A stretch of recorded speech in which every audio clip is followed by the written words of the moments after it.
கல்லாப்பட்டி கூட்டணின்னு சொல்லி யாரை விமர்சித்தாரோ, யாரை தீய சக்தி என்று விமர்சித்தாரோ, அந்த கல்லாப்பட்டி கூட்டணியை வைத்துக்கொண்டு அவர்களை பேரம் பேசி அவர்களிடம் வந்து அமைச்சரவையில் இடம் தருகிறேன் என்று சொல்லி அவர்களை ஈர்த்து அவர்களை வந்து இல்லை என்று சொன்னால் அந்த கட்சியை கலகலத்து விடும் என்ற நிலையை ஏற்படுத்தி அந்த கட்சிகளை உள்ளே கொண்டு வந்து இன்றைக்கு ஆட்சி நடத்தி கொண்டிருக்கிறார்கள். இதில் ஹார்ஸ் ட்ரேடிங் குதிரை பேரத்தில் ஈடுபட்டு டிடிவி தினகரன் அமமுக கட்சியை உடைத்தார்கள், மொத்தமாக கபலீகரம் பண்ணிட்டாங்க.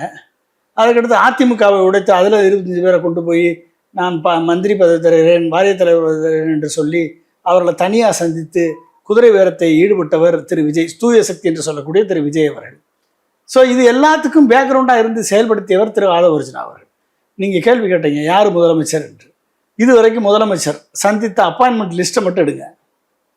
இது வரைக்கும் முதலமைச்சர் வந்த பிறகு யாரெல்லாம் சந்திச்சிருக்காருன்னு பார்த்தீங்கன்னா எல்லாம் சினிமாக்காரங்களை தான் சந்திச்சிருப்பார். சினிமா தொடர்பானவர்கள் மட்டும்தான் சந்திச்சிருப்பார்.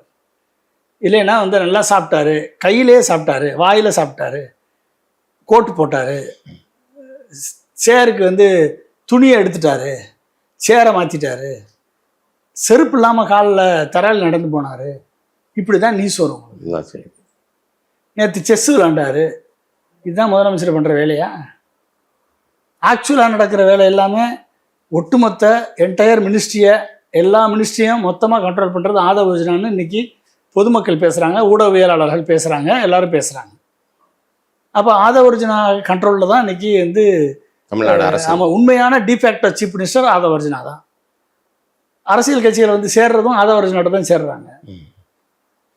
மற்ற மினிஸ்டர்ஸு மற்ற யாருமே வந்து பேச பயப்படுறாங்க. இல்லைன்னா பேசுனா தப்பாக அவங்களுடைய அறியாமையை, இக்னோரன்ஸை வெளிப்படுத்துகிறாங்க, ட்ரோல் மெட்டீரியலாக மாறிடுறாங்க. அப்போ ஆதவர்ஜுனா தான் இதுக்கு எல்லாத்துக்கும் மொத்தமாக பேட்டி கொடுக்க வேண்டிய சூழல் இருக்குது. அப்போ acting chief minister is run by Aadhav Arjuna. அப்படிங்கும்போது வந்து இது விஜய் ஆட்சி அல்ல, இது ஆதவர்ஜுனா ஆட்சி. விஜய் என்ற பொம்மையை உட்கார வைத்து ஆதவர்ஜுனா என்ற ஒரு ஆக்டிங் சீஃப் மினிஸ்டர் இந்த ஆட்சியை நடத்தி கொண்டிருக்கிறார். இதுதான் வந்து மக்களது ஒப்பீனியன்.